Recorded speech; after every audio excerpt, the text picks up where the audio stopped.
Hello, everybody. Welcome back. YouTube.com/Geek Aloud. This is the Gaming Enforcement Agency episode 103, or as I like to call it, Judgment Day. That's right. We're doing our Game of the Years. And when I say we, of course, second slotting it this evening. Unky Dunky, how are you, sir?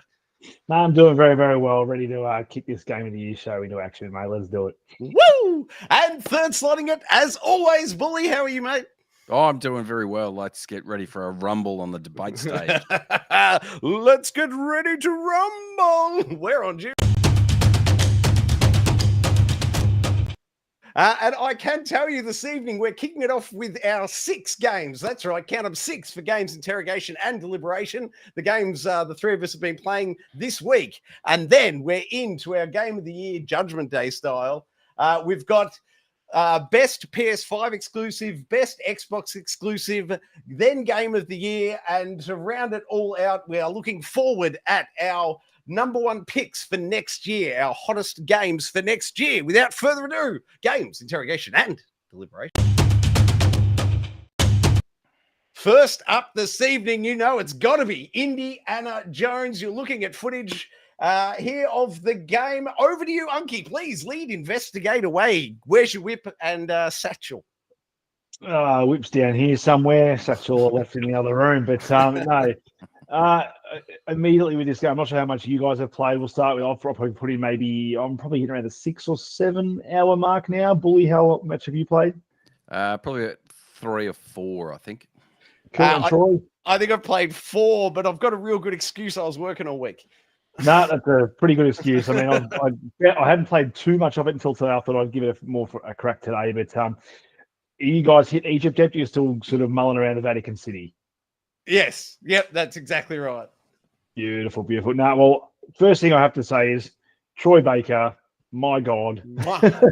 He has brought, chef's kiss, he has brought Indy to life like I didn't think, well, not that I didn't think he could, but like I just didn't expect to be this good. And just, you look at Indy on the screen, and that is the Indiana Jones that we all remember and stuff. He's got the mannerisms down, like even, it's all obviously face captured and body captured. He's got all the movements down and mannerisms. It just feels like you're playing the next iteration of Indiana Jones. Like, forget those other movies they did. They don't exist anymore. This is, I think, the way moving forward with Indiana Jones. And some people might gripe. I know Bully, we were speaking the other night about the first person perspective in the game. I actually, initially when they announced this game, I was like, we need, the Uncharted spiritual successor on the Xbox. We need that adventure. We need it to be third person. Playing this game in first person, I'm actually really enjoying it. Becoming Indiana Jones, being in these massive worlds, looking at all the stuff up close and being in those locations, I think being in first person allows you to sort of draw yourself into that adventure. Whereas if you're just staring at a character, it takes something away from the immersion, I think, in that kind of aspect. And yes, they do pull back every now and again, and I do like the fact that you do see all these iconic moves with the whip swing and climbing and stuff. You still get to see that in third person. You still get to see iconic Indy, so you still get to see that outfit. You still get to see his silhouette, which I love. The amount of times I've walked into a room, there's a backlight lit up, you walk in front of it, you see the Indy silhouette, and it gives me chills every time. The way they play with lighting, and they know what they're doing deliberately every time they show you that silhouette with him with the hat.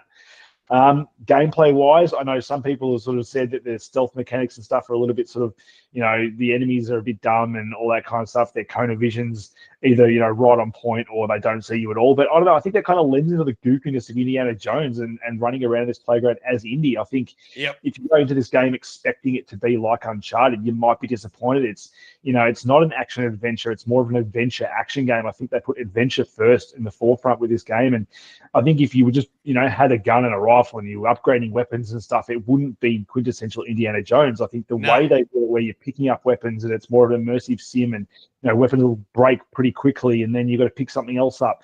And now in the Egypt era, the combat's even sort of gotten even better where enemies are walking around with guns and stuff. So you can knock them out, pick up their gun, which has then got, like, if it's an assault rifle, got 20 rounds. You can use that to take them out. Then as soon as that gun's out of ammo, you flip it around into a melee weapon and use that. That breaks. Then you got to find something else and scramble or pull out your pistol that's got limited ammo.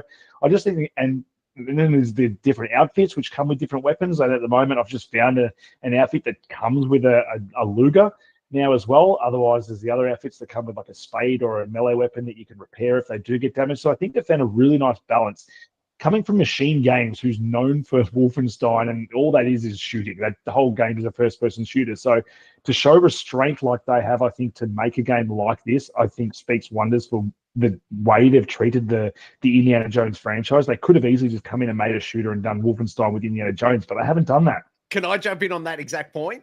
Yep. To me, it's the evolution of Insomniac Games going from, what was it, Infamous, and then stepping up into the Spider-Man. It's the exact same evolution of a developer spreading its wings, taking on a new challenge and absolutely nailing it. Back to you, Unky.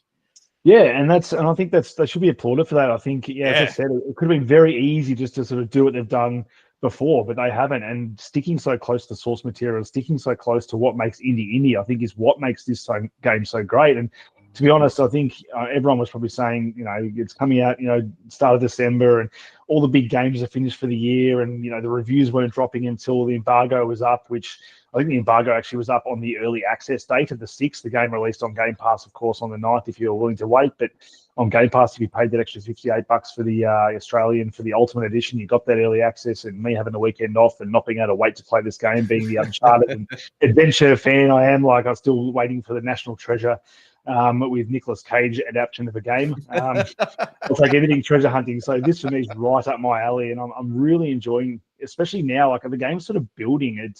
It starts off, obviously, I don't want to spoil too much, but obviously the way it starts is just a homage to indie. But I think that's probably the weakest part of the game so far. I think once the game does open up and gives you all these options and shows that it's more than just a linear, you've been there, done that. Once it opens up, that's when it really takes hold. And right now in the Egypt area, where you've got the Grand Pyramids and the Sphinx, and you're walking around this area, and yes, the area is big and you are walking a lot, but I think that just sort of grounds you in that area so much, and you just feel like you're in this world. And the way the side missions work, I'm not sure how many you guys have done, but the way they blend, it's kind of Witcher-like in the fact that it's all kind of leads back to the central narrative as well. Everything links in. I remember doing a side quest in the Vatican, which I met your main sort of second character, Glenda, for the first time. She's a female sort of indie looking for a sister. I won't go into too many details, but you meet her in this side quest before you even, because I did it before the main quest, and they even mentioned the Great Circle in this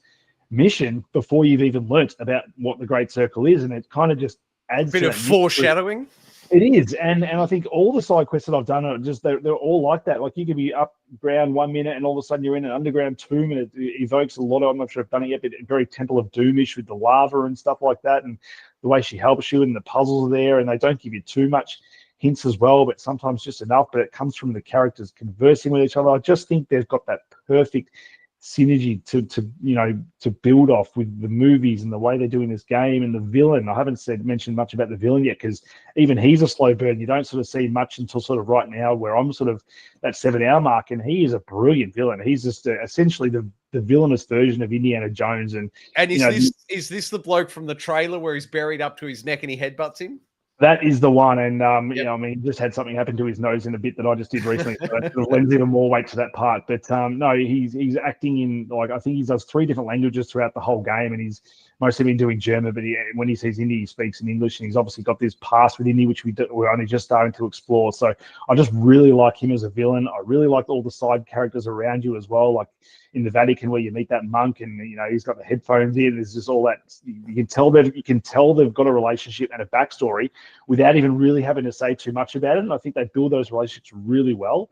There's something like a good Indiana Jones movie does. The side character always just really as interesting as Indy. So no, I'm really, really impressed with this game so far. I've only had one crash and one gripe. Well, it was a crash, but it's one gripe I've had with this game so far. It's the only blemish I've had, was that I was in a moment with a game where I was walking through a tomb. It was coming towards the end of a level, and then the game, the female character Gina, she goes, "Oh, I found this door," but right there, a boss fight is supposed to trigger. You're supposed to have this epic boss fight with the giant, and then you're supposed to escape from the room and stuff. Then there's a cutscene, and then you're on to the next bit. My game crashed at the door opening, probably because it realized that I hadn't had the boss fight. But then when I reloaded my game, I was in the next part of the game. I'm like, I've clearly missed something here. So I've just watched a YouTube video on that bit, just a walkthrough, and realized I missed the whole boss fight, this whole cutscene. Most importantly, did you miss a trophy pop? No, I didn't miss a trophy. I don't think so. Anyway, actually, I might have missed one for beating the giant for the first time, but I definitely missed out on a lot of story and exposition because this is the first time that you see the villain speaking to his cohort and telling us all about his plans and stuff. So thank God I went back and watched that because I could have just been like, oh, they went through this door. The next cutscene is them running. So it kind of made sense, but in the back of my head, I was like, I've definitely missed something here. So definitely something I would have totally missed. Oh, mate, I'll disclose. You definitely would have missed it. Yeah. No, but there's a reason my cat's named Indy, and this is it. I've always been a fan of Indiana Jones. The first 3 movies are the first ones we speak about, or the only ones we speak about. And now this game, and I'm hoping this is now the start of a new trilogy of Indiana Jones. And obviously, they don't have to worry about Harrison Ford getting any older now because they've got this digital, recreation of him with Troy Baker behind it. As long as nothing happens to Troy, we should be fine. Let me ask you this, Unky. Do you think they're going to turn this game into a film? I hope not. Get Harrison Ford playing himself in this one. He'd fall apart, I reckon. I haven't even mentioned the whip as well. The whip using the whip for the combat as well, and dragging people close to you and like cracking your whip to scare dogs away and stuff. I always forget I've got it, to be honest. Always when I need it for puzzle solving, I use it, but for combat, I always forget. And I've just started utilizing it a lot more. And it's a lot of fun. I tell you, on the whip, and then I'm going to hand it to you straight away, believe it. On the whip, I am dying for the dual sense. I want to feel the trigger, and I want that, that HD rumble. This game is going to absolutely sing on the PS5 Pro. What do you have to wait next year, I think? Anyway, sorry, Bully, your thoughts on the game, mate? I'm sort of a bit torn on it, I'll be honest with you. So that first opening sequence where you play through a recreation of that opening scene of Raiders of the Lost Ark, where you're going through that tomb, you have the boulder running after you. Like, I left it plenty. I was trying to not spoil it, but that's all right. It's the first 10 minutes of the game. It's hardly spoiling the thing. But playing through that section of it, to me, really, I got really excited about it. I thought, if this is how the game is, despite the fact, as you said, Unky, I'm still disappointed it's not third person. I'm not as big on the whole thing as the first person perspective. But that opening sequence really sucked me in. And then you end up in the next section, as you said, exploring around the Vatican. And I don't know, I mentioned it to you the other night. I'm not sure if it was because I was unwell during the week. And quite often when I'm not well, I just lose all interest in gaming, full stop. And I just want to sit and crash. So I don't know whether it's part of it's that or whether it's the actual game itself. I'm more than willing to go back and give it another crack and see how it goes. But the thing for me with that third person versus first person perspective is there's a lot of I don't know if it opens up later in the game, but certainly in that Vatican section, there's a lot of you can play it either stealth or you can just go in charging and just get in with a melee and all the rest of it. But I try to do stealth to start with, and I actually find it very difficult to do stealth in first person. Play it my way, Bully, guns blazing. Well, that's what I ended up doing, is just running along and just biffing people in the face in the end. But just trying to play it, I think, the way it's supposed to be played. So you can, as you're working your way through the areas, if you look around, you can actually see within the environment, I can use my whip to go up to this section, then I can crawl along this part, get into this room, and then I can bypass 3 of the enemies and then jump on top of the next one, etc., etc. So you can work through it like that. I just don't think for mine it works as well in a first-person perspective. And I know each to their own. I used to be big on first-person sort of stuff, and PlayStation's probably ruined me for that with the Uncharted series and Last of Us and all the rest of it. But I'd really much rather prefer a third-person perspective of it. As I said, bit torn. I played through and probably got halfway to 3/4 of the way through that Vatican section and then just went, I think I've had enough for now. As I said, it's probably just the mood I was in at the time. More than happy to go back to it, but intrigued without being blown away, as I know a lot of other people have been. My 45 minutes with it, I had a smile from ear to ear. I love everything about this. I can't wait to get back into it. And tomorrow all day, I'll be playing indie. I just cannot wait. I think it's phenomenal. 2 massive thumbs up for me. If you've got Game Pass, get onto it. 136 gig, I want to say download, but worth every gigabyte. Any final thoughts, or should we move along? No, let's crack that whip, mate. I love it. All right, game 2 this evening. It's over to Bully for his GOTY nomination. Bully, tell us things. It's my well, it's my should we say weebie game of the year. This one came out of nowhere for me. I think I mentioned it on the show last week, but apparently the 5th installment, I've never heard of it before. Unky just sort of threw it out there at me the day before it was released and said, "Oh, have a look at this one. You might be interested." I sort of the visuals got me to start with, and then I actually started having a look, and it was reviewing its pants off. So I thought, well, it's a free to play game. Why not? Download reviewing its skirt off, I think you mean? Skirt off, pants off, dress off, whatever. Yeah. And it is the first.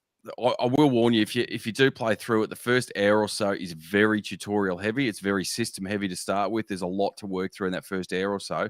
Hard and pass. then it opens up, and it is like undeservedly an amazing game. It is exploration. It's the bizarre thing is it bills itself as a dress up outfit collectathon type thing, but what it doesn't actually explain is most of the dresses that you get for your character actually unlock abilities. So you can see on the screen there where she's floating through the air. That's unlocked with a particular dress. There's another one that allows you to engage in combat and throw out these orbs that will damage enemies or convert the tainted enemies, etc.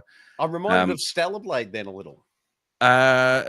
There's probably a little bit of that in it, but for me, it's the exploration of the world is really what it is for me. It's got a little bit of that Zelda type to it, where one of the main ways that you level up is by collecting these stars. That there's hundreds of them scattered around the world, and just working your way around and exploring the world and finding these and then being able to upgrade your outfits to then unlock more abilities, and you sort of continue on that way. The story itself is it's pretty generic, I'll be honest with you, but it's like, that's probably the best way I can describe it. It's like Zelda for a weeb.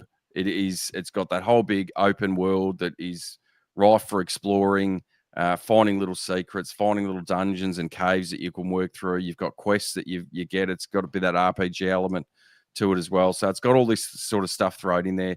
And as I said, probably the one thing for me is don't let the overly weebo visuals detract from what is actually a fantastic game. As I said, it's been rating really well. It's free to play on PlayStation. I think it's also on mobile and PC as well. So if you've got any interest in exploration games at all, jump into it. See what you think. As I said, don't turn it off in that first sort of 20 minutes, half an hour. Push through the tutorial section and then get into that open world, and it really expands from there. That's probably the best advice I can give. But as I said, it's free to play. You'd be mad not to give it a crack. I was enthralled by the visuals and hooked by the gameplay. The one thing you haven't answered, my one question: how are the biomes? What's a biome? It's definitely a hard pass for me at an hour intro tutorial. That would be like putting nails through my eyes. Unky, any interest from you, mate? Yeah, I chucked it on for a little bit. It was very tutorial heavy. When you've got a game that's obviously, telling you how to walk forwards and use a right stick to control a camera at the start, you're in trouble when it comes to tutorial. I've been done that before. I know how to play a game. I know how to jump. I know how to do all that stuff. I don't know if I could turn all that stuff off, but yeah, it's a very lengthy process to get through that opening bit. It is very charming, though. I think I said to Blue, it's got that sort of Disney charm about it. It does look Dreamlight Valley, was it?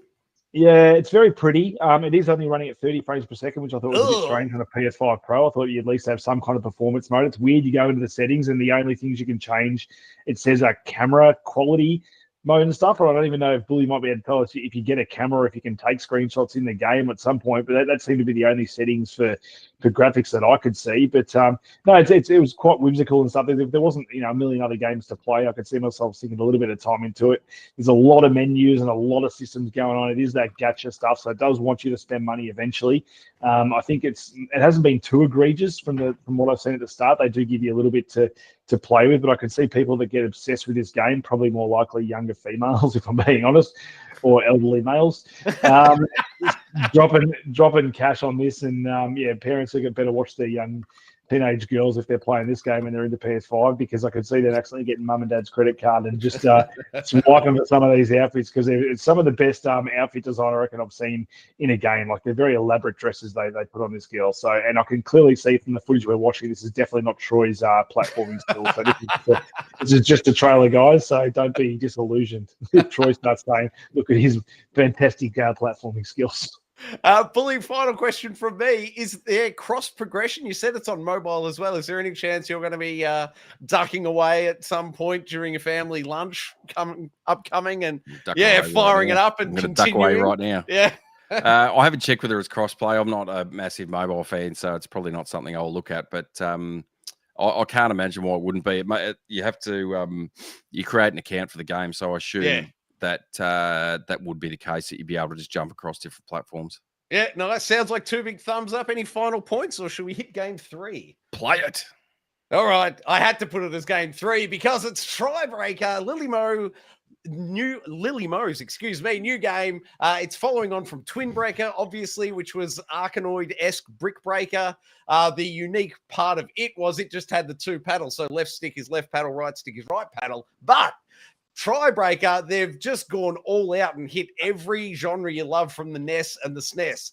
You know, Frogger, Pac-Man. It's obviously got the Arkanoid type still, a little bit pinball-esque at times. This game is absolutely phenomenal. They bend my brain because traditionally, you know, in an Arkanoid game, you launch the ball and it goes straight up. But this one, you hit launch and then L1, R1, you can make the projectile do 360 degrees turn. So you can launch it up and then angle it in and just nail, 2 rows of bricks simultaneously.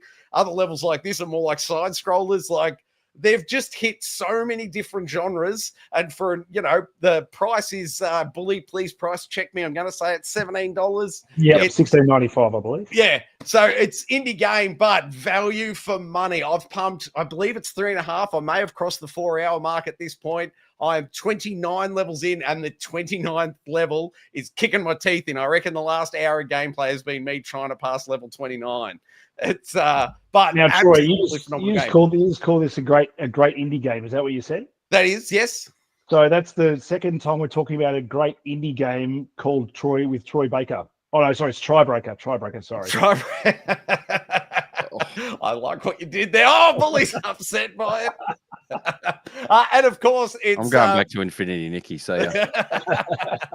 Of course, it's by or based upon a lot of the in jokes from the Sacred Symbols. You can see there on screen, the Sacred Symbols podcast crew. It's them as characters in the game. It's a sci-fi future narrative, but a lot of in-jokes there. So if you're into their podcast, the humor is there and thick. But if you've never listened to their podcast, 90% of the jokes are going to go right over your head. But ignore that because the gameplay is phenomenal. Play it for the gameplay alone. It just happens to be, if you're a fan of the podcast, you're going to absolutely love the humor in it as well. Unky, Bully, have you guys checked it out or any interest? No, I haven't had a chance. I've had way too many other games I've been playing at the moment. Yeah, I'm the same. I'm interested in checking it. It's just one of those things that, as you said, it's been a busy couple of months and the backlog is high. So I will get to it at some point. But I agree with you. And it's funny you talk about the challenge because I know, for those that don't know, Colin Moriarty on Last Stand Media is part owner of the company Lilymo that's made this one. And he did mention that the trophy list on, I think he specifically mentions the PS5. So yep. I know he's done it with some of their previous games. The PS4 version to get the platinum is a lot easier than it is then the PS5 version is a lot harder. Yeah, it's so like normal difficulty is PS4 and hard difficulty is PS5. And yeah, so it's PS5 where I can't pass level 29. Yeah, yet. I was going to say, also, I'm not surprised you're struggling towards the back end of it because it's been intentionally made that way that it's more difficult. So if you do have an interest in it, but you sort of struggle with the difficulty level, it might be worth jumping on the PS4 version. Did they explain why that's the case or how? He just wanted to have fun with the trophies. He thought it was a cool idea because you buy it once and you get it on both platforms. And it's, what is it? I'm going to say it's a 16-bit looking game. So it looks identical running it on the PS5. Mm-hmm. It looks the same whether you're running the PS4 SKU or the PS5 SKU. So there's no visual or audio difference. You're just picking your difficulty level for the trophies.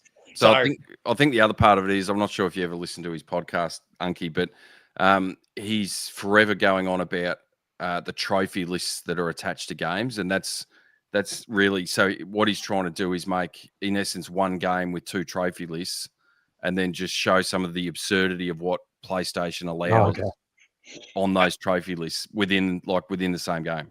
And the other thing of note is every trophy name is a song title.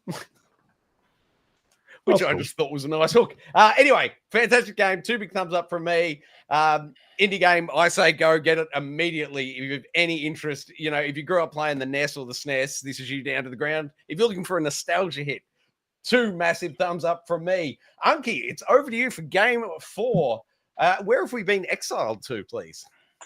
Hey, the path of. One of the weirder segues I've ever heard, but okay. I was trying to top Unky's indie one anyway. Oh, you'd be pretty hard. No, Path of Exile too. This is one that I'd sort of seen bits and pieces and other media covering it recently. It's coming out in beta form and it's not out till sort of late next year, and you pay for early access. But being a fan of Diablo, but also being a fan of sort of action RPGs, and I just heard a lot of good things about Path of Exile 1, never really played it, and I thought, you know what, everyone's talking really good things about this game. I'm just going to, get in early and see what we think.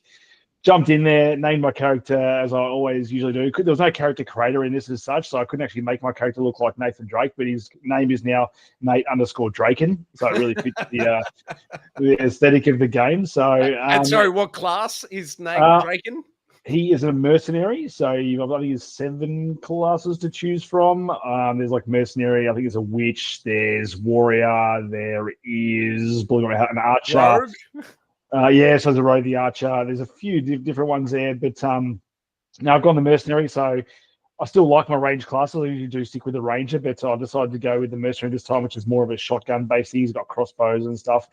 But I've just been floored by the ability to craft your character the way you want. Like, you're not stuck purely just as the crossbow wielding guy. Like, you can up your intelligence and then you can use magic spells. So I'm now using electricity, using firewalls, I can even pick up a melee weapon. I've got that on my back as my secondary attack. So if things getting close, I can still use melee. The skill tree, the passive skill tree you get every time you unlock things is ridiculous. It looks like a star map. Like, Bully will be able to talk to it as well. But you zoom out on this thing and you'll see it in some of these screenshots. It is ridiculous, the stuff you can unlock that are just passives. And then on top of that, you've got your isometric gameplay, which is very similar to Diablo, but it's a lot slower and methodical than Diablo, which I actually really like. It's a bit more Souls-like in its approach. Like, you feel sort of heavier. It feels kind of like, with all the stuff you can do, like Elden Ring meets Diablo. You've got a dodge roll in this as well. Every character gets that dodge roll. It doesn't matter who you are. Your weapon binding's done really well, where you've got all your different sort of face buttons for different powers, and you can swap them out, and you can hold L2 to bring up a second one, which so you can assign essentially 2 skills to each face button as well. It just does things really well, and I think the game, for so many things it's throwing at you and systems and all that kind of stuff, I've not once felt overwhelmed or not known what I'm doing. It seems really easy to follow, and it's weird because it does, the amount of things that throw at you could easily feel overwhelming in the way the world works, especially as I've never played one of these games before. But it's just so seamless. Everything just works. Like, it's surprising to me that this is in beta form right now. Like, Bully and I jumped on and played co-op last night, and like, after we figured out how it all worked, it was seamless. And the way it works is brilliant. Like, if I've gone to areas, I can still, like, say I've opened a gate of a main area, which Bully hasn't done yet, I can still walk through that gate and continue on. But in Bully's world, that's closed, but I'm still helping Bully out. So if I want to go out and help him in his world, I'm still doing that at the same time, as whereas I can still go off and do mine. But so we went off and did some whole boss fights and stuff. And I was a little bit jealous last night that we managed to melt through some of these bosses that I struggled multiple times with to beat solo, and had to upgrade my character to get my abilities to a point I could do it. But yeah, just being able to play with Bully, who's a warrior, and have his melee stuff come flying in with his massive attacks while I'm sitting back with my mercenary and laying down fire and electricity and all that kind of stuff. It's just a really well-polished game. I can't wait to see what this game looks like at the end of 2025 with more characters, more levels and stuff. I've already played this game for, I think my clock says 14 hours.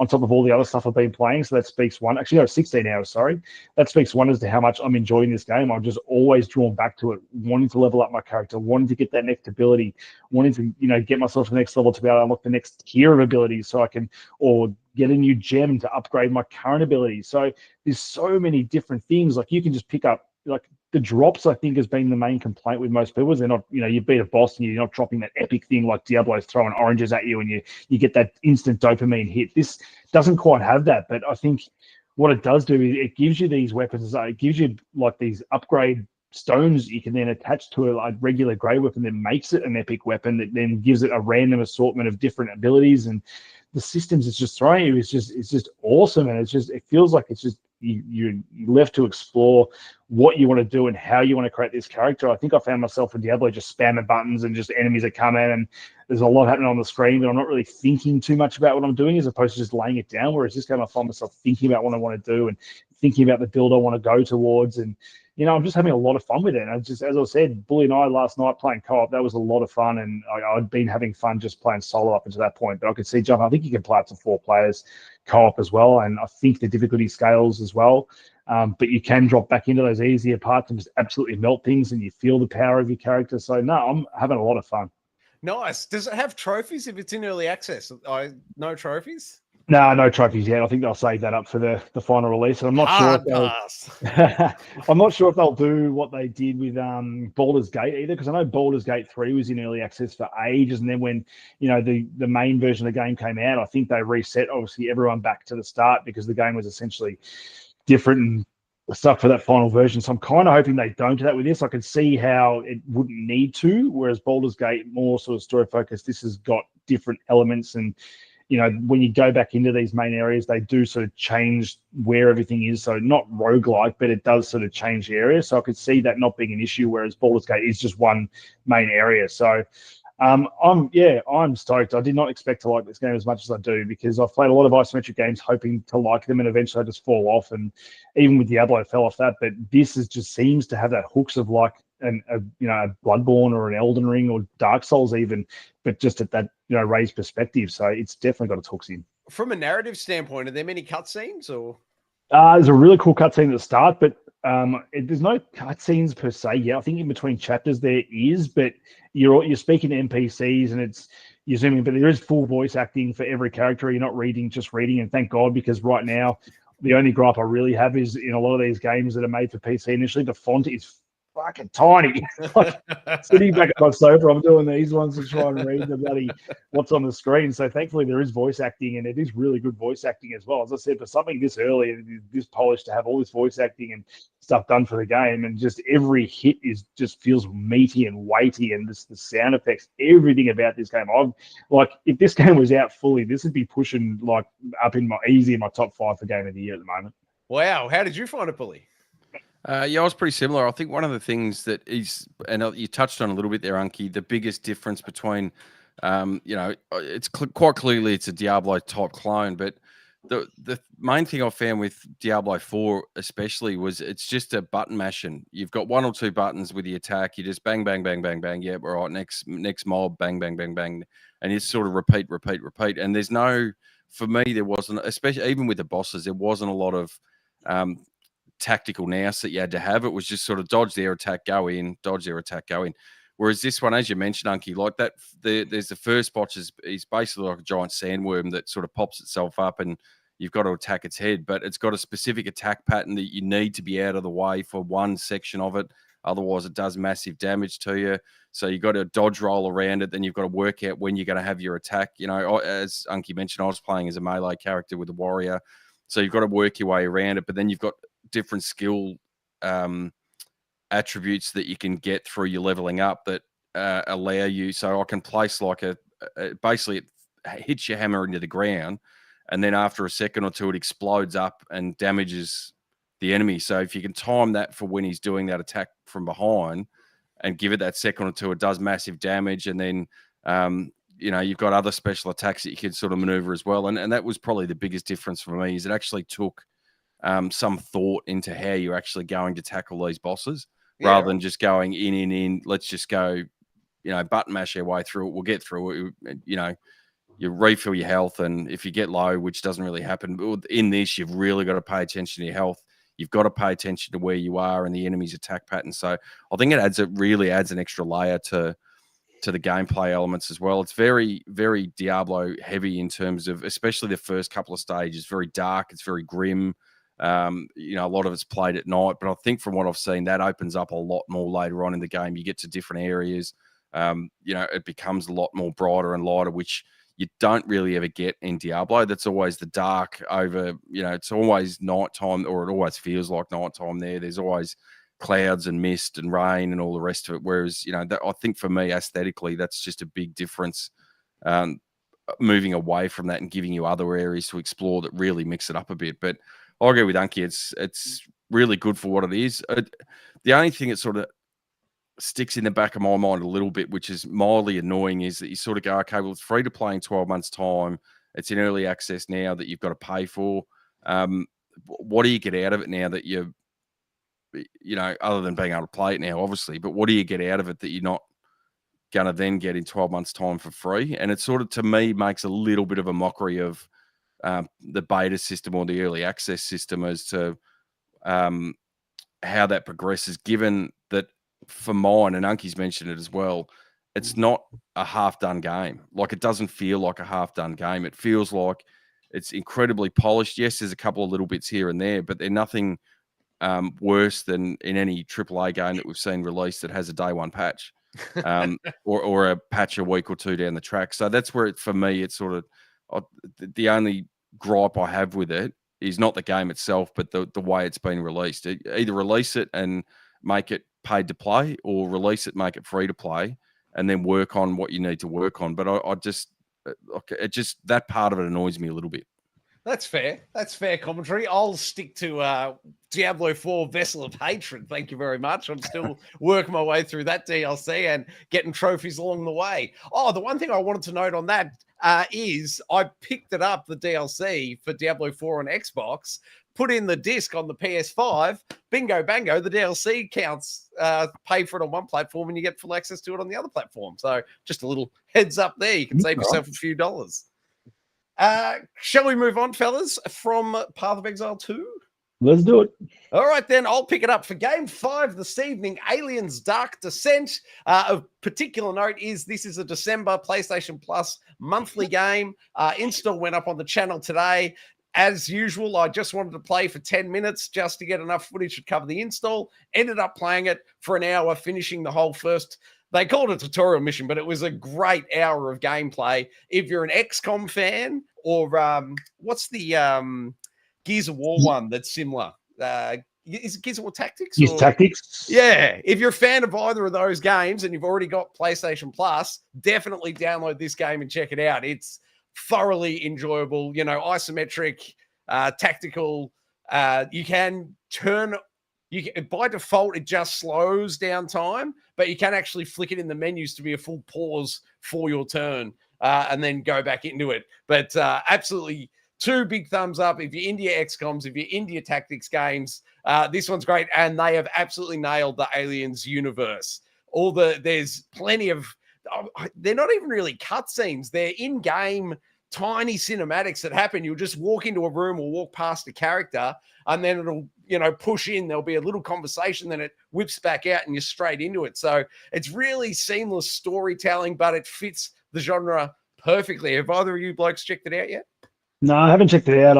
I did enjoy XCOM back in the day, but I don't know, just at the moment, like turn-based stuff like this is probably not on my, you know, calling card just when there's so much other stuff to play. It have to be a real slow moment. I think for me, I'm more looking forward to there's a VR Alien game coming out the 19th of December, potentially. So not too far away that I may check out. That's probably got its, you know, hooks into more than something like this would. But no, that definitely does look good. If you're definitely into XCOM and stuff, this definitely looks like it's right up that alley. Yeah, and for me, I'm a big Aliens fan of the movie franchise, and they've just nailed it. So it really hooked me on the way they're telling their stories. But 2 thumbs up. Check it out if you've got the bandwidth.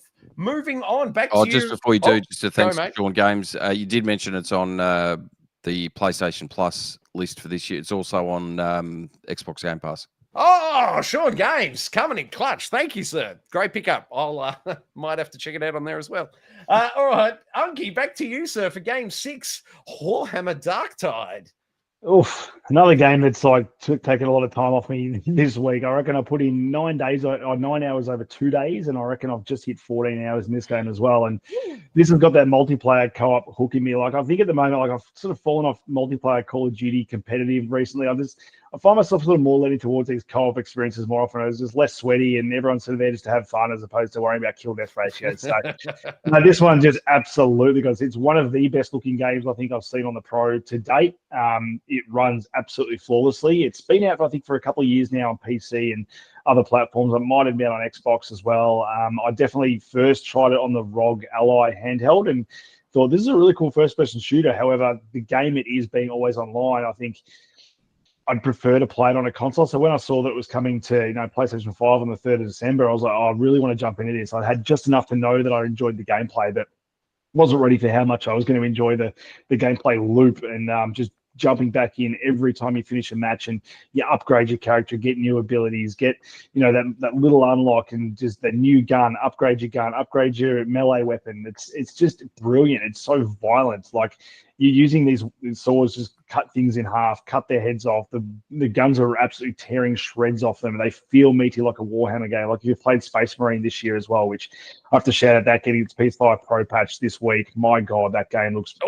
It's like taking the Vaseline off the screen. It looks absolutely brilliant. The guns in that game hit just as hard. So this is a good year for me for Warhammer because this is just an absolutely brilliant co-op game. Like it sort of brings back all that fun I had playing Destiny and running through that with people and doing missions and stuff. Just not only with the graphics, with the gameplay. It's just so tight and you sort of know where you're going every time, but there's like waves of enemies coming. If you played Vermintide and enjoyed Vermintide, but you want sort of more guns than bows and arrows and stuff like that and orcs, then this is going to be up your alley as well. So I know Vermintide's got a big expansion coming out as well, but this just dropped with an expansion, and this is now feature complete on PS5. I think everyone on PC was happy with the new expansion and new levels and stuff they got, but we're getting everything on the PS5 now. And I think it's 5 classes to choose from. I went with the Veteran, which is more your sort of standard shooter class. It made him look as best like Nathan Drake as I could. And as I said to Bully just last night, I was playing the game and I unlocked an outfit, and no shit, this outfit is almost identical to Nathan Drake's outfit in Uncharted 3 when he's in the desert with the shawl and the same thing. He's even got like the leather straps around for his gun. I'm like, holy crap, I can't believe it. That outfit's never coming off me now. So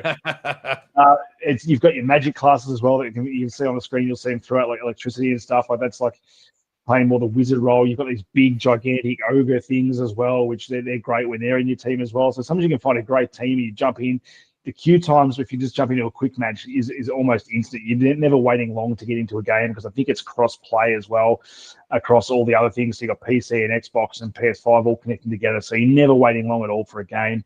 All XP is shared. All the stuff you're picking up within the level, apart from ammo and stuff, is shared. So it's, if someone picks something up, you're all getting that at the end. So, which I really like about these games. It takes away any of that toxicity at all, and everyone's just there to have fun. And it's got a really good ping system, so you can highlight stuff for people, and everyone's always doing it. If someone drops down in battle, I know some games you'll just leave them and fight for yourself, but in this game you feel drawn because the game's easier if everyone's alive, so you will go over there, rescue them.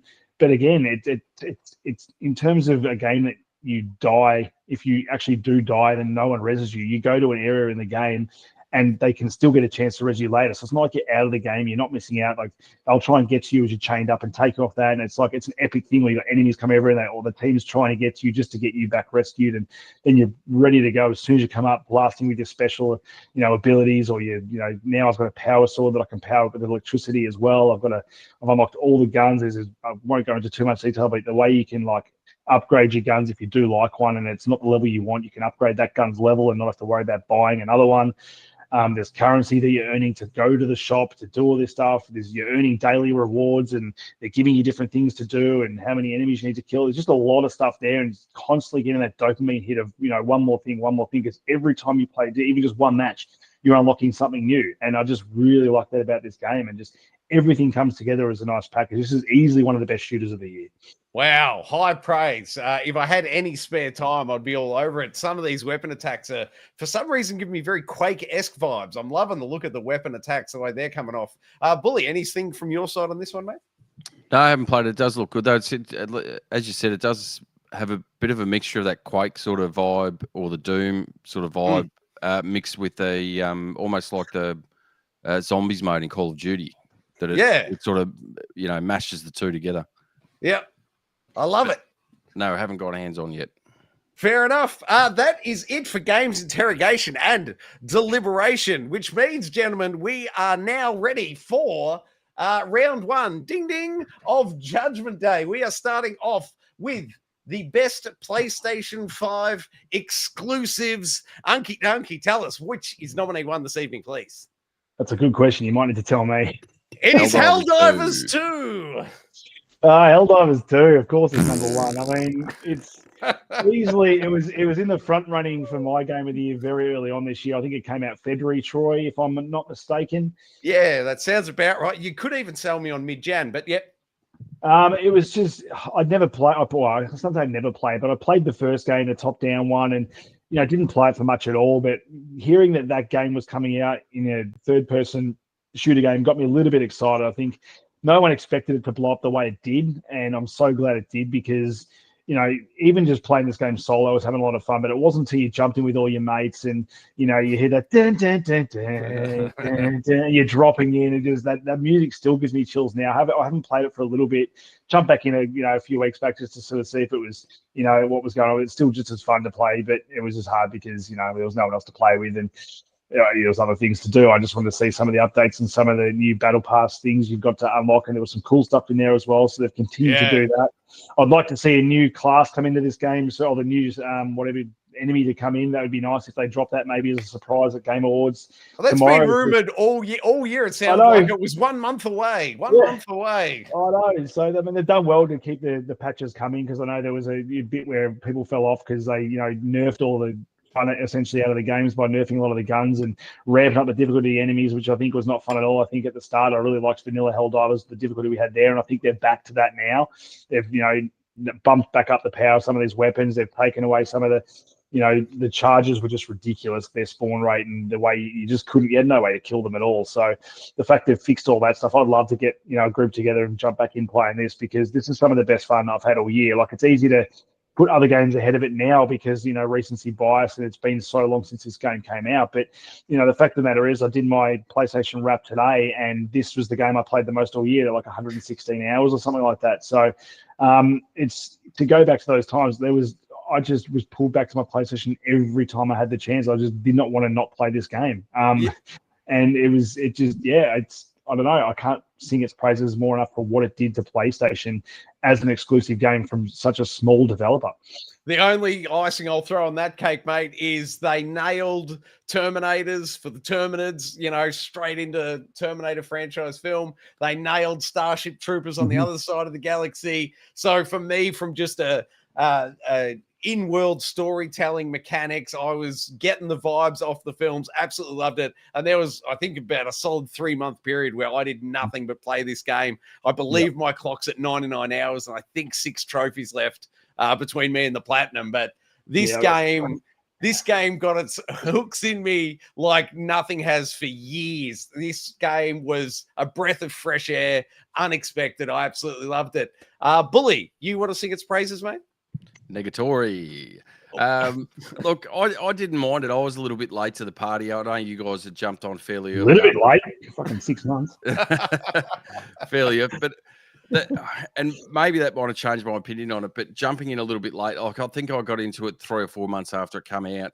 And the biggest issue that I ever had with it was while you were playing with mates and all working together, and even occasionally when you got put into a party with randoms, they'd sort of work together. But I found more and more that I was playing it, especially when you just get thrown in with a group of other random punters, is you'd have one in the group that was just a dick. And you would you'd go through the whole mission, you'd do everything, you'd have the drop ship coming down to pick you up at the end of the mission, take you back to the mothership. And just as the ship's about or you're about to all jump on the ship, one Peanut would carpet bomb you all, and then Well, in my defense, that dick was Troy, but he didn't do it deliberately. and so then I still suffered the same. You just see him just step onto the ship and tootle off, and you're sitting there going, like, what was that for? Well, I'll spend 45 minutes for what? I can actually explain that, Billy. I believe it was 5, maybe 6 months after release. As Unky said earlier, they did a massive nerfing. And then there was an online, I think it was a Steam forum that went nuts. And they decided to go into full grief mode in protest for the recent changes to in-game. So you just unfortunately picked the game up when the community was in revolt. And then after a month, they reverted the changes and all the griefing stopped. So you were just unlucky in your pickup window. Yeah, quite potentially, but I just, even you take all that aside, like I can see the fun for it, but it's just like, for me, I found it somewhat repetitive.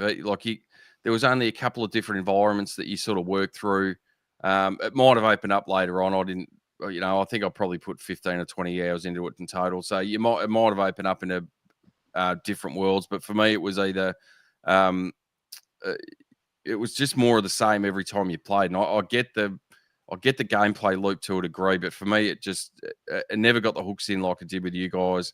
I can understand the enjoyment. It just wasn't there for me. That's fair enough. All right, then. Unky, nominee 2 this evening for best PlayStation 5 exclusive, please. Again, tell me what it is. Astrobot. Astrobot, what can we? I know Bully loved this one. I have to admit I have not platinumed it like Bully has. I have finished it, enjoyed it, and I think this is a quintessential PlayStation game because it could not be more PlayStation. You're literally putting together a PlayStation 5 for the entirety of the game. So as far as PlayStation games go, this is the most PlayStation game that came out this year, and it's a joy to play. It's cute, it's vibrant, it's the Mario Brothers game that PlayStation needs. It's the mascot game they need. They've got their new mascot in Astrobot. Not sure how it's doing sales wise. I know it's done well critically. I'm just not sure how well it's done commercially in terms of its sales, but I imagine Christmas period, this game's probably going to pick up with a lot of kids picking up PlayStation 5s and parents looking for games because this is the perfect game for them. Absolutely is. Bully, how long did it take you to platinum? Was it 16 hours, if memory serves? Thereabouts. I did it over a weekend. So for me, it was literally from the minute I started and put it into the console. You talk about having the hooks in. I just had so much enjoyment playing this. It is. I think I spoke about it when we spoke about what we were playing on G.E.A. not long after it released. But for me, it was just this massive nostalgia hit. Not just the fact that you're unlocking the different bots and the throwbacks to old PlayStation IP. It's the actual gameplay itself was just that throwback to the first time you ever saw Mario in 3D in Mario 64 and that sort of style. It just had I had its hooks in me from the absolute get-go. It was such a thrill, such an enjoyment. As I said, I put it in on a Friday night, and every spare minute that weekend I played it and kept playing it until I platinumed it. It is absolutely, it's whimsical, it's magical, it's got the throwback to everything PlayStation. It hit at exactly the right time as PlayStation were ramping up the 30th year celebration for the brand. It's got Nathan Drake in it. It's got Nathan Drake in it. It's got the box tick for you, Unky. It does. It's literally got, for me, in terms of a platforming experience, even it betters some of the Mario games. I think it's as good as my two favorite being Mario 64 and Mario Odyssey. That's the high praise that I see this game in. The only criticism that I've got, and it's minor only, is that it wasn't longer. I could have sat there for another 20, 30 hours and just kept going. The level design was fantastic. They mixed it up throughout the game. You get different various different powers and abilities that you can use, but they mix it up so often that none of them become sort of tedious or boring. The end of universe or end of planet areas where you take on some of the different characters. So you play as Kratos and you play as Aloy, and you go through with their abilities. Nathan Drake that you play as well. Like, just mixed up the whole gameplay again as to how you go through it. It has the collectibles without being overly obnoxious to the point of needing guides and all that sort of stuff. There was just enough in each level to keep you coming back to it for another crack at it without just putting it down and going, I can't be bothered anymore. Like, it literally hit every one of those notes to perfection, in my opinion, and would easily be the best platform of the year, and probably one of the best platform games I've played in 20 years, I reckon. And if we're giving out an award for a game with the utilization best of the DualSense controller, this would definitely win that as well. 100% it would. I absolutely love everything about this game. My only hurdle is my old man hands and that 3D platforming.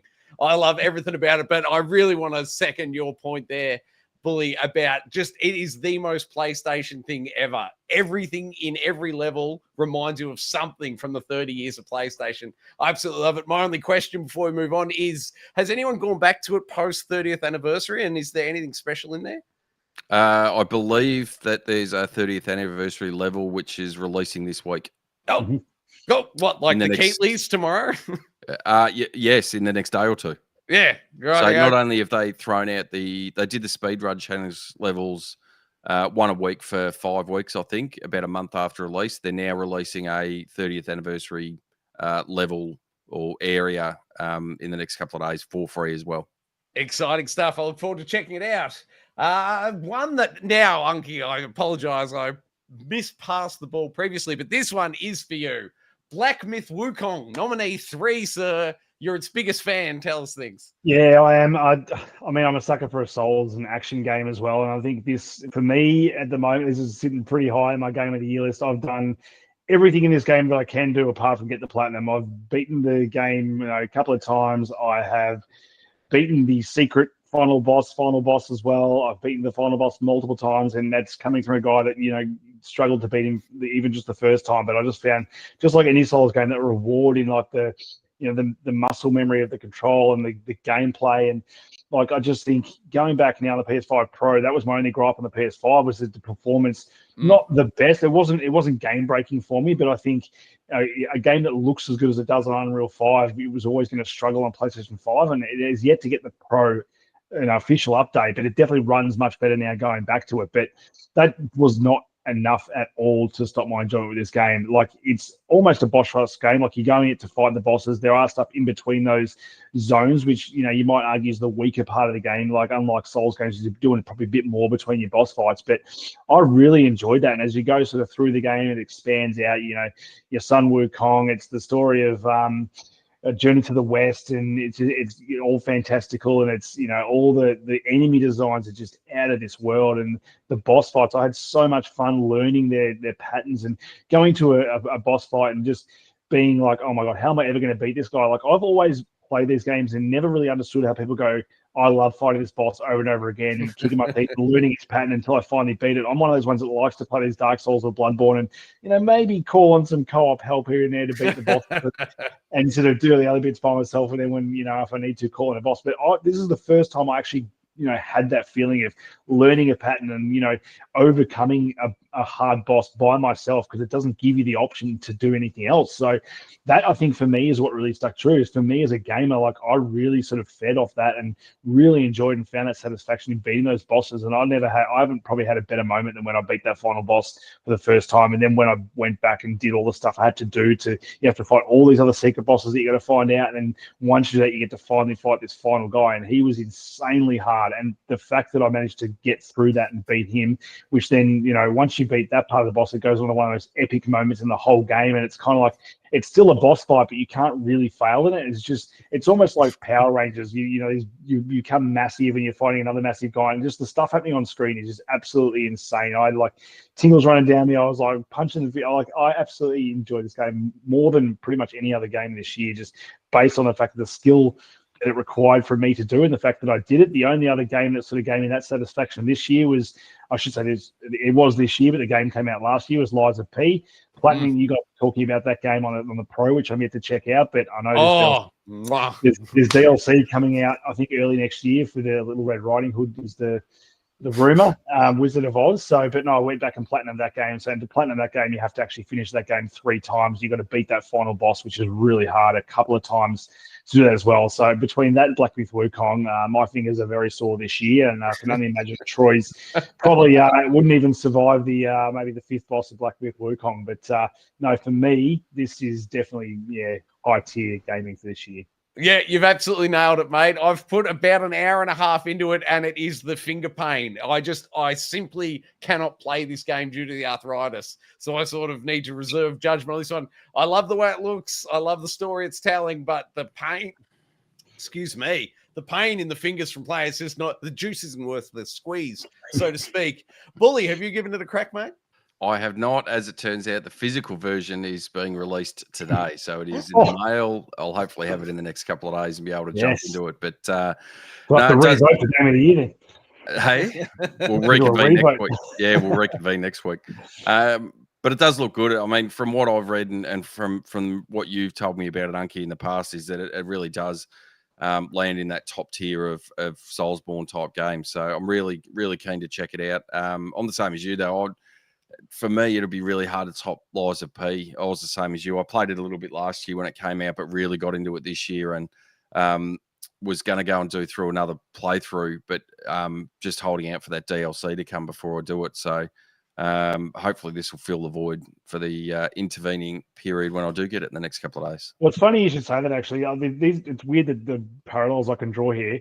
With Troy, it was I'd pretty much given up on Returnal up until I saw Troy going through it and beat level 3. I'm like, I can't have this. And then I went back and went back into Returnal, which ended up becoming my game of the year that year because we ended up platinuming it. So, and then you, Bully, it was the same thing. I hadn't never finished. I got stuck on one of the, I think, second last boss of Lies of P. Saw you play it, and I'm like, I can't have Bully finish this game and not me. So I jumped back into it and then platinum that game. So it's like almost identical. And both those games there are probably like close to my games of the year for the year they were released. So nice work. I'll hand it over to you. I think it only makes sense for the fourth nominee for PS5 exclusive of the year, Bully.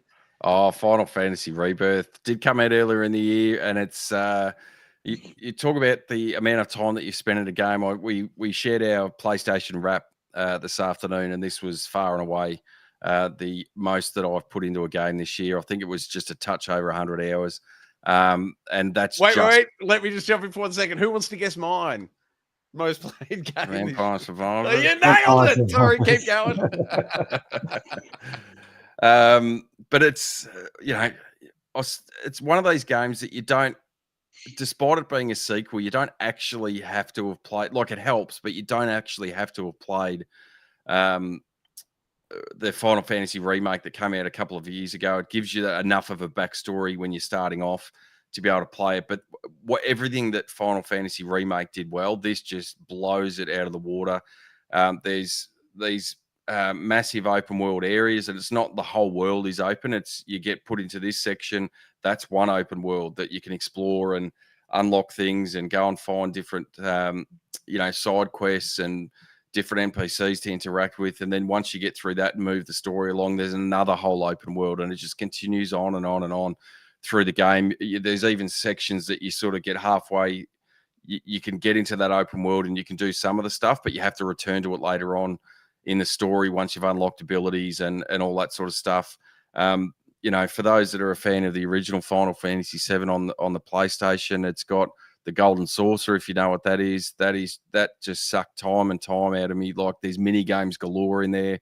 If you want to go through that and get the top score, which helps you, which you end up needing to do if you're going to get the platinum, like the mini games in that were like fantastic. There's Chocobo racing. There's the blood. What was the Bloodstone or something like that? Was the card game that you had in there as well. That was like, I'd just play that and play that and play that for hours and hours and hours, and then go, oh yeah, actually let's go back and do some of the story. Like, for me, it just had everything. Like, if you got tired of doing the main story, there were side quests. If you got tired of doing the side quests, there was mini games to play. If there was, and some of them, mind you, are absolutely brutal. There was a sit-up challenge in one of the areas that to beat that and to beat the last guy on that just takes some unbelievable like rhythm with the controller that you just have to get yourself into this zone. I tried that for hours on end before I managed to do that. It's just literally every little step along the way is amazing. Graphically, it looks fantastic. I know, Anki, you were talking about it the other day, that it's one of the premium examples of getting a PS5 Pro and what that can do in terms of upping the graphical fidelity while keeping the frame rate high. I haven't jumped back into it yet to do that, but looking forward to it. And it's it's still on my list. I intend to platinum it at some point. I've got right to the very end of the story, and then I sort of pause because I want to go back and do all those collectibles and the side missions and all that sort of stuff that you need to do to get to 100%, and then do the hard playthrough on top of that. So I think from what I've seen, it's about 150 to 200 hours, depending on what your skill level's like, to be able to platinum it. And I intend to fully go back and give it a decent crack at it. For me, it's absolutely one of the best games of the year as far as I'm concerned, and one of the best games in PlayStation's entire existence. This is an absolute masterpiece for mine. All right. Well, that is the 4 nominees. I'll run them down. If you're in that there YouTube chat, feel free to sing out where your vote's landing. So this year's best PlayStation 5 exclusive: nominee 1, Helldivers 2, nominee 2, Astrobot, nominee 3, Black Myth Wukong, nominee 4, Final Fantasy VII Rebirth. Let's go bottom to top. Bully, where's your vote sitting, please? Very tight between Astrobot and Final Fantasy, but I have to go Final Fantasy. All right. Unky, where are you sitting? Well, as much as I loved Black Myth Wukong, I know it's not everyone's thinking. You don't actually think Black Myth Wukong, and you think PlayStation. So if we're going best PlayStation game, yes. I'm probably going to stick with Astro, just because the game is PlayStation. Just that final level in that game was, just an absolute homage to PlayStation, and that just did it for me. That was one of the best ending levels to any game I reckon I've ever played, in terms of the smile on my face. So best PlayStation game, I'm going to have to throw to Astro. I absolutely second your nomination on that. Astrobot, hands down, gets my nomination. Best PlayStation game ever, I would argue, insofar as paying homage to the 30 years it's been around. Astrobot has 2 votes to 1. Bully, any chance you want to flip it and make it unanimous, or should we leave it as a 2-1 split victory? As much as you say it's iconic for the PlayStation iconography, I always see Final Fantasy VII as the iconic PlayStation game. So for me, I'll tip the cap to you boys on Astrobot, more than deserved winner, but I'll have to stick with Final Fantasy.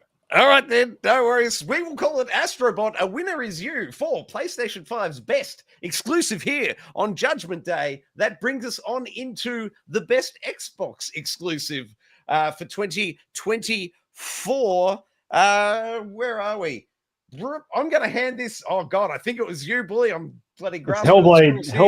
Hellblade 2. Thank you very much. One of you boys take it, because I only put in 10 minutes and couldn't stand the whinging. Yeah, I put in a little bit longer than that. I reckon I put in maybe 5-6 hours into this one. Probably might be less, though, because I think the game only goes for about that long. But strikingly beautiful game. It only runs at 30 frames per second, but it doesn't really matter for the type of game it is. I think it's more of an audio visual experience than it is actually a game, and I think that's where this game let itself down for me. I think from the first game, I really enjoyed that game. I think that was an amazing experience, and it's sort of amazing experience and game. There was more game in the first one. I think this one, they've kind of pared back that stuff, and I kind of wanted to see him go the other way. I kind of wanted to see this sort of explore more of a gameplay, maybe go more God of War and give us more of that. But I know that's not what the experience they were going for, but I think it was a detriment to them, and I think detriment to the sales of the game, detriment to how it was received by critics as well. I think everyone can see that, they've put a lot of love and effort into this game. Like, you play it, you can't not see the effort put in. Like, it is a beautiful game. Like, if you have your headset on, the 3D audio is insane with the way they've got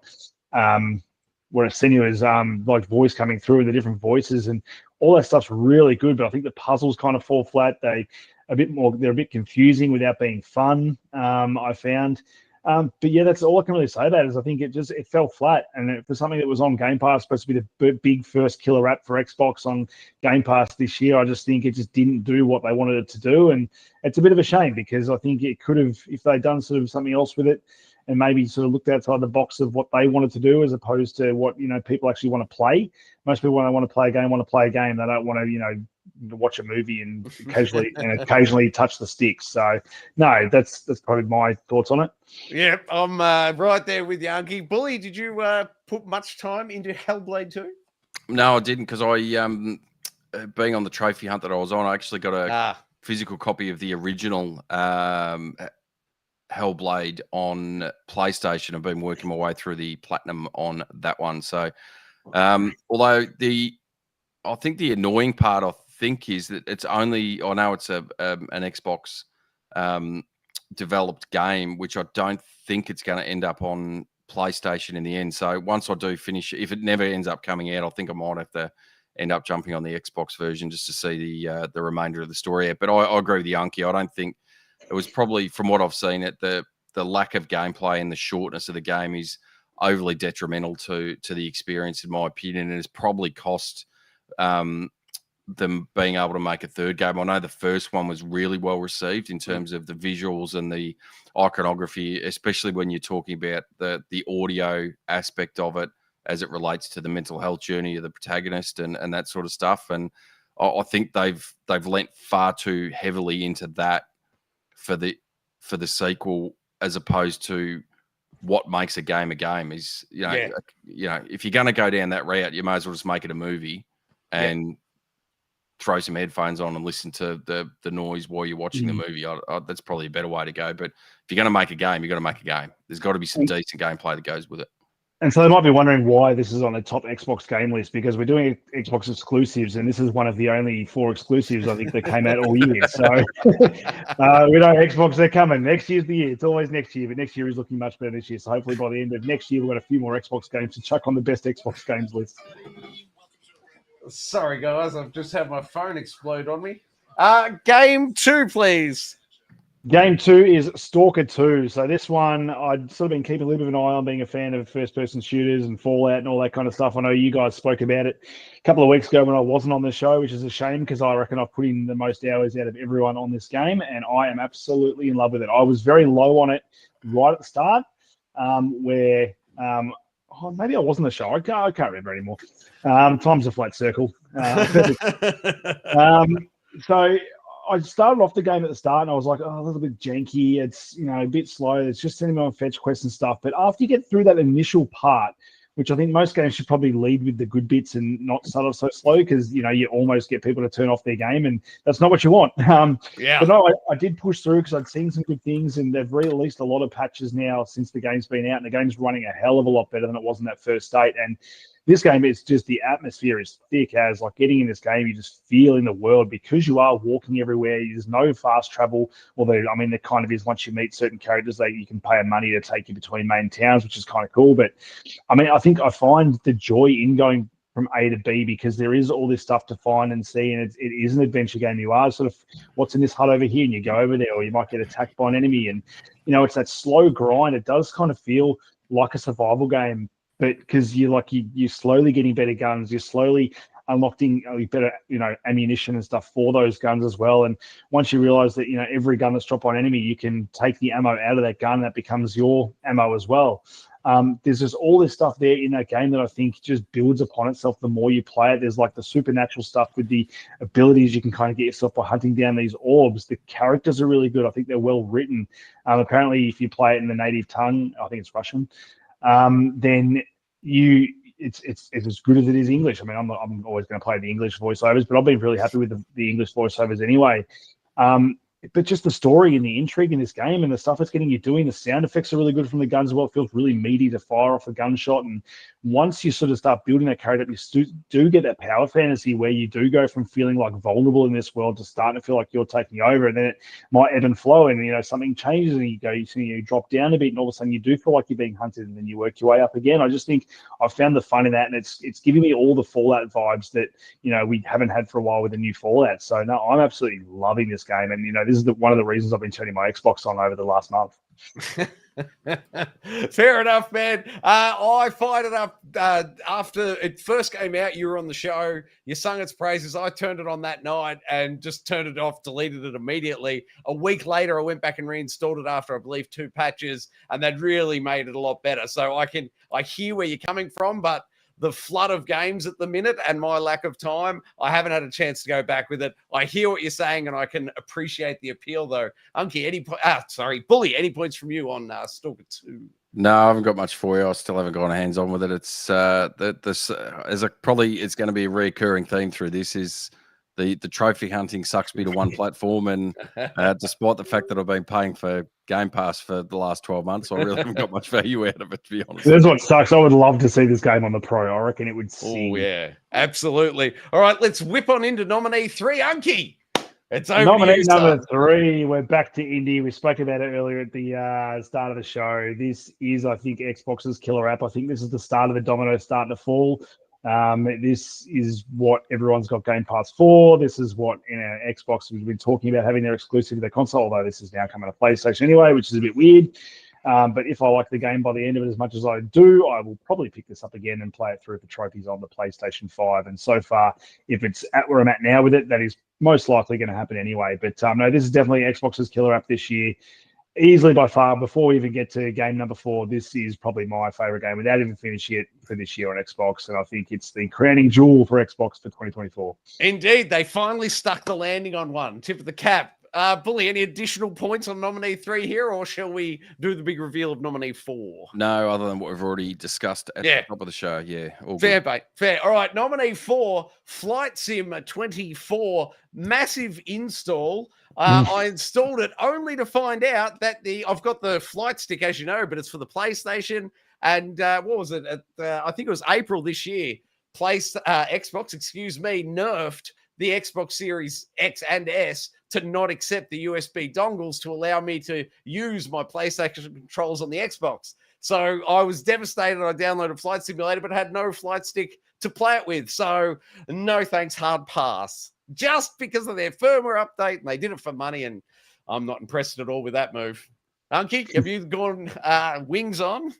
Oh, I've gone sticks on with this one. I installed it as well. I was just more fascinated to see how this whole, world thing worked where, then people tell you can fly over your own house and all that kind of stuff. So I thought, oh, you know what? I'm going to install this and see if I can do that.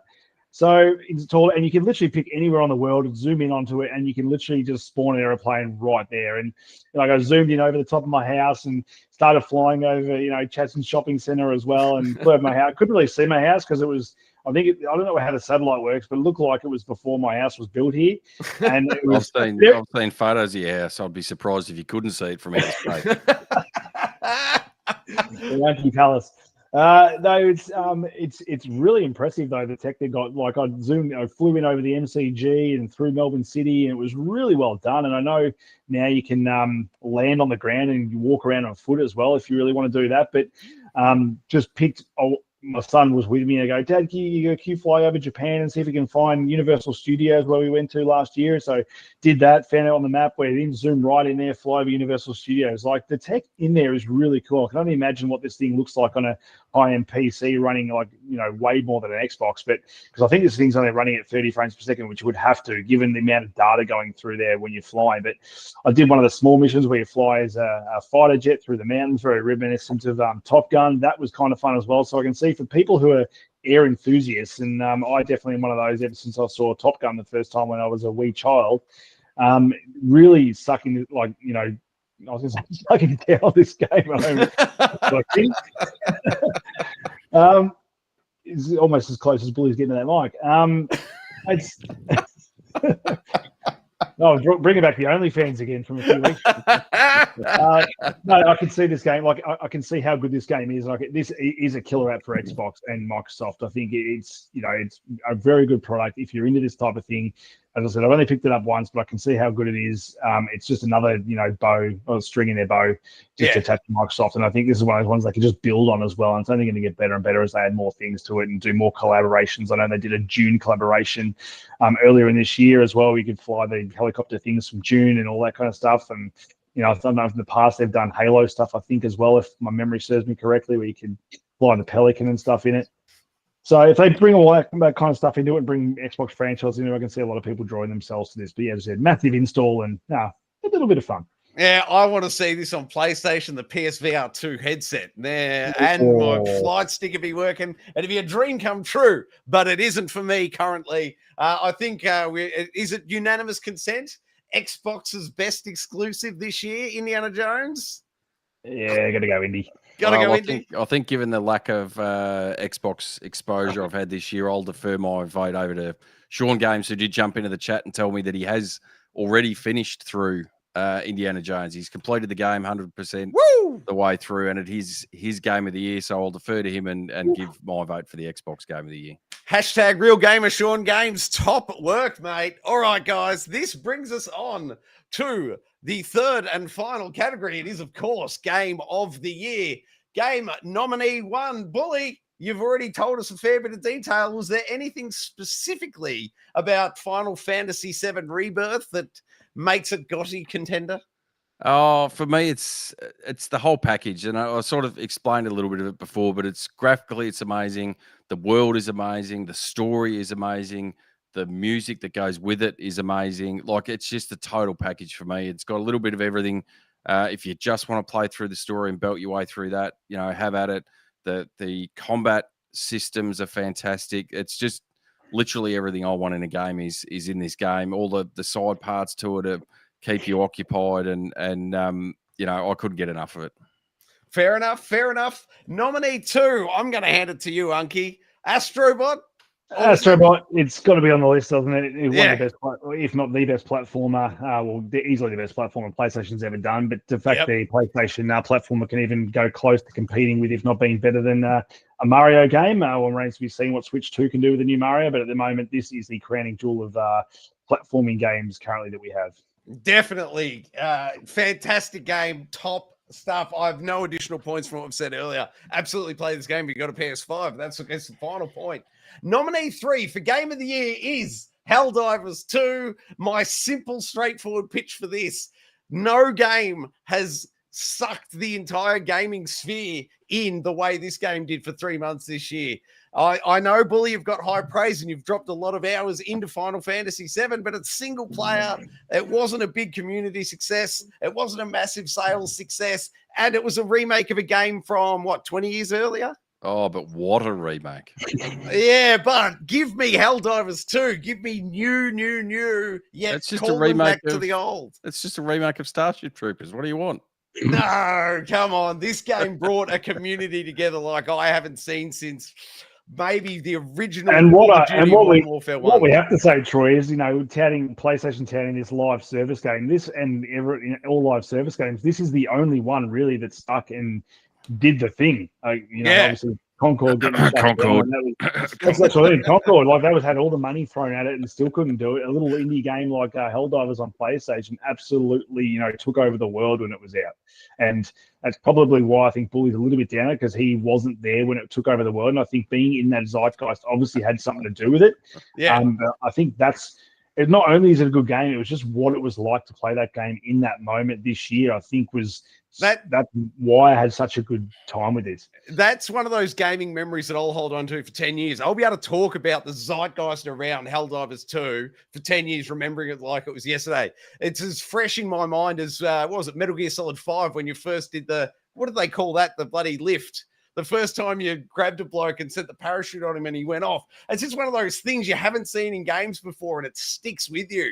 That's what Helldivers 2 is. See, my question to that, though, is that the game or is that the community and the coming togetherness of the community and being part of that zeitgeist? Does that elevate it up to another level over and above what the actual game? You only got that community because the game was as good as it was. As you saw, it doesn't matter how you're not going to get that community if the game's shit. Yeah.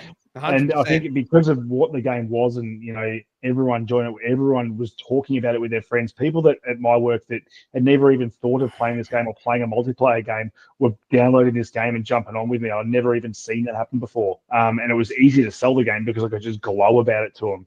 And a lot of games I want to tell people about to play, I know why I like it, but for this one, for me, telling people why they're going to enjoy it and them jumping in and then actually enjoying it as well, just as much as me, I don't remember a game in recent history where that's happened. No, the closest thing to everybody talking about a game, and it was a single player game, but was The Witcher 3. That was the last time I heard everybody was playing the game at the same time, and everyone was, have you tried this? Have you tried that? Can I nominate that for Game of the Year? I played it again this year.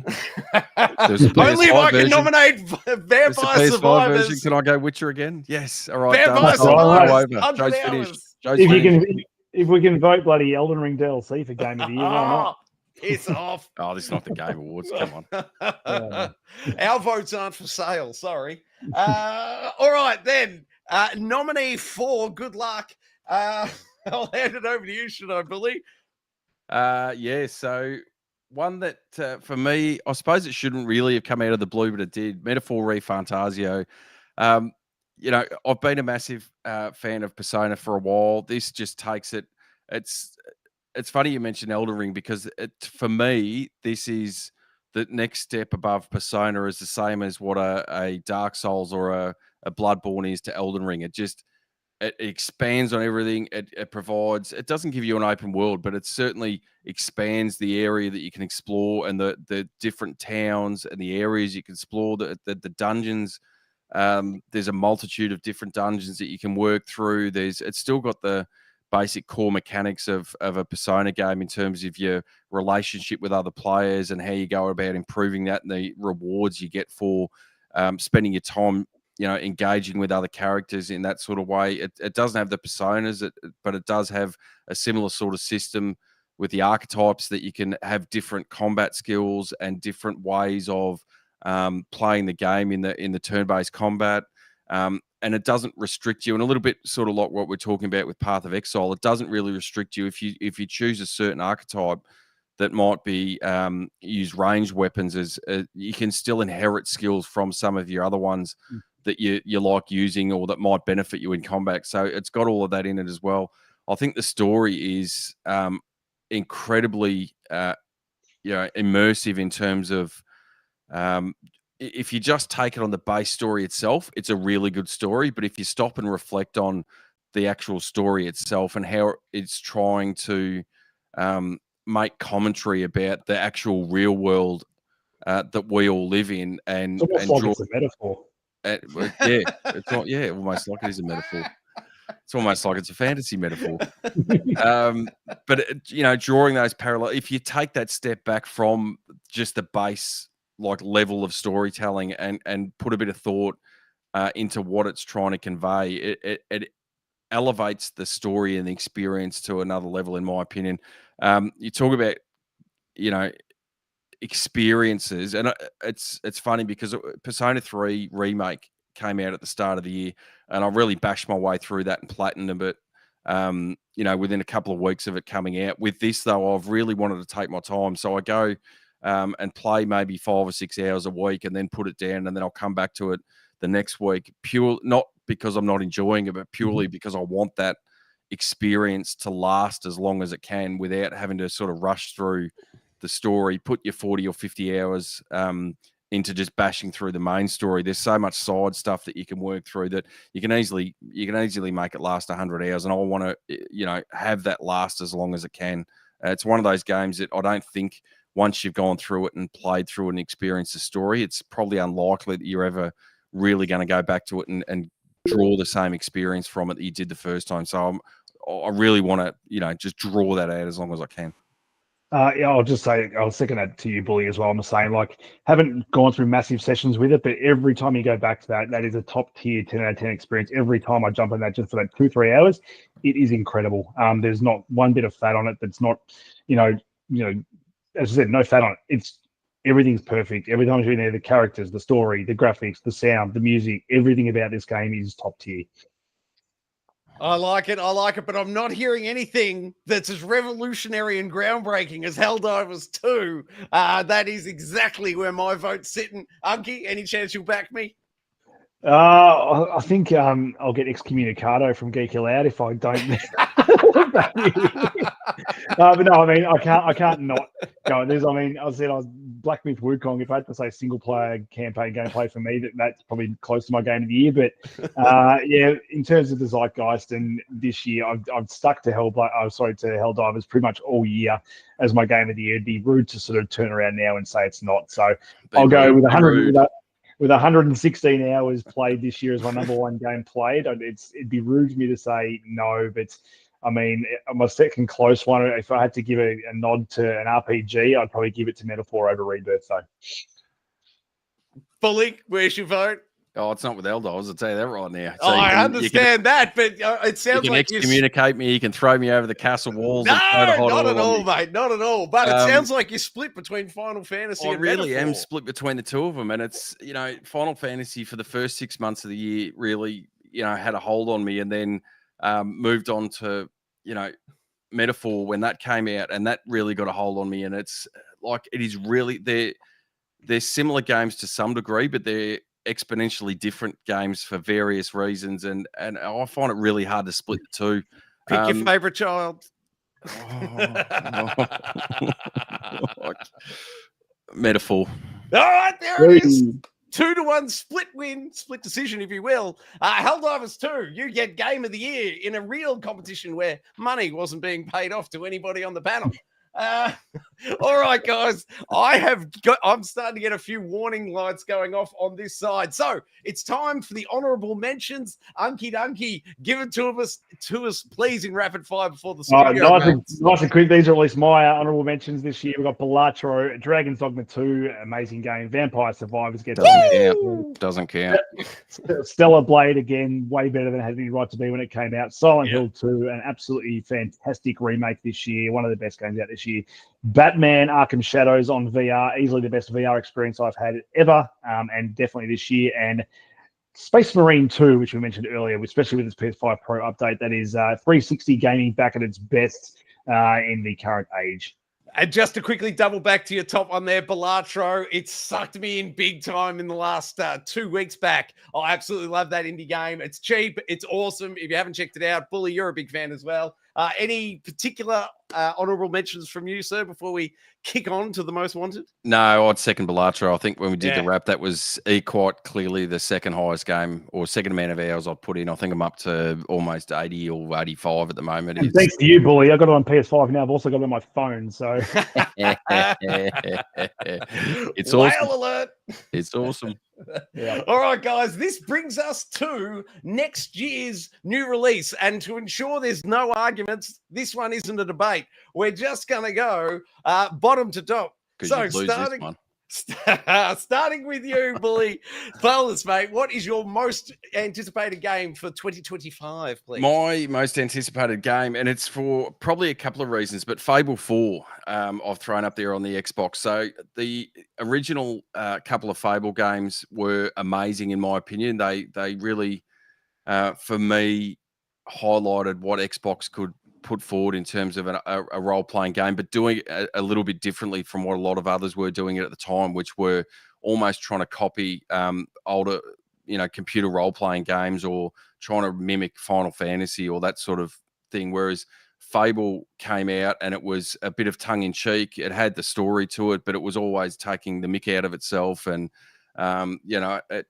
I really enjoyed those original ones, and we haven't seen a Fable game or one in the actual mainline for, it'd be 15 years at this point. So for me, I'm really excited about it. From what we've seen in the trailers and all that sort of stuff, I'm really liking what I'm seeing. But the other part of the reason why I've sort of nominated as my most wanted is I think it's, for mine, one of the most crucial releases for Xbox for some time. And I know you can make arguments with other things, like we've spoken about Indiana Jones and Stalker that they've had as well, but they've had a lot of misses along the way. And for me, I think this is an opportunity really for them to restamp themselves. They've got all the studios that they've gone out and bought, but we really haven't seen anything from them that's really hit massively. Call of Duty is what it is. It's always going to be big, but it's not breaking new ground, and it's not doing something different. And that's what I really want to hope for the longevity of Xbox, is that they can get some of these exclusives right, get a massive hit behind them. Starfield we look at Starfield, that had a bit of interest when it first came out and then died off pretty quickly. I'm really hoping that this has got some long-term interest and a lot of buoyancy going forward to keep Xbox strong, because, even though I've said a couple of times I didn't put a lot of time into Xbox this year, I think for the benefit of PlayStation, it's vital that you have a direct competitor that Nintendo really isn't. But they need that direct competitor to keep pushing PlayStation along and forcing ingenuity and forcing some competition between themselves. Otherwise, PlayStation, if they just take over, that it becomes lazy, bloated. We've already seen some of the nickel and dime sort of stuff that they did under Jim Ryan, and I'd hate to see that as an ongoing sort of thing, given that they don't have any real competition. So for me, for the game itself and for what it is going to do, hopefully for Xbox, that's my most anticipated. I love it, Bully. Thank you very much. Unky, if I can get you to really step on the gas, man, my CPU temperature is spiking. Unky, what's your most anticipated for next year, please? Well, I only picked this one because you guys already picked one of the top two, but Metal Gear Solid 3 Delta. Metal Gear Solid, obviously 3 is one of my favorite games of all time, and seeing it in its new shiny coat of paint, Metal Gear Solid 5, essentially, gameplay-wise, going back to that third-person view, and just the way I know this game's going to look absolutely ridiculous, especially on the PS5 Pro now that we've got. I think this is going to have all that stealth trappings that I'm really looking forward to. Love me a stealth game, love me Snake, and I just cannot wait to play this game. It's definitely top-tier gaming this year. I think you can't go wrong with Metal Gear. I agree. Before I take it off you, mate, just give me one of your best Snake death sounds. Oh. Snake! Snake! I can't yell. I've got a 9-year-old trying to sleep. If I wake him up, and then my wife will kill me. Fair enough. All right. I'll make this one short and sweet. Grand Theft Auto 6. Come on. It's going to be the game of the year. You know it as much as you knew Helldivers 2 was winning game of the year tonight. Grand Theft Auto 6 has 2025 in the bag. No question. Hands down. Tickle me pink every day of the week. I love it. We're definitely going to enjoy the heck out of, what is it, Miami? No, they call it something else, but that doesn't matter because we need to quickly move into audience integration / interrogation. Bully, anything of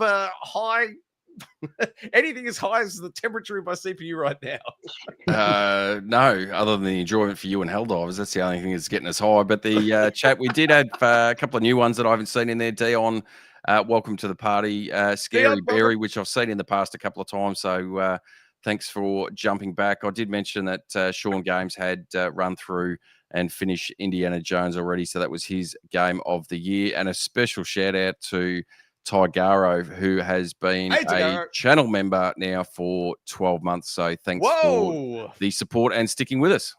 Good on you, Tigaro. Thanks very much. We are off duty. Unky Dunky, second slotting it all year long. Never once did you make us late, mate. Top effort all year, son, on G.E.A. Thanks for playing. Mate, it's been my pleasure. I'm going to go back to playing Indy myself now. Oh, yeah, fire it up. Bully, third slot, holding us up all year long, mate. Top effort. Thank you, sir. Thank you very much, and enjoy the Christmas break for everyone, whatever your faith, religion, or otherwise is, and it'll give me a well-needed rest for these shoulders that have been carrying upstairs all year. Indeed. Thank you everyone for watching. We'll be back in January for the next episode of the Gaming Enforcement Agency, assuming my computer doesn't melt in the next 3 seconds. Unky, what else could you do with the channel? Like it, subscribe it, and you'll never miss it.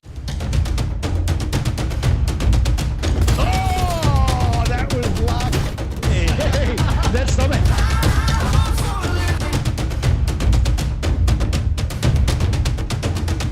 Oh! Two players play. Old Uncle Donkey. G Donkey.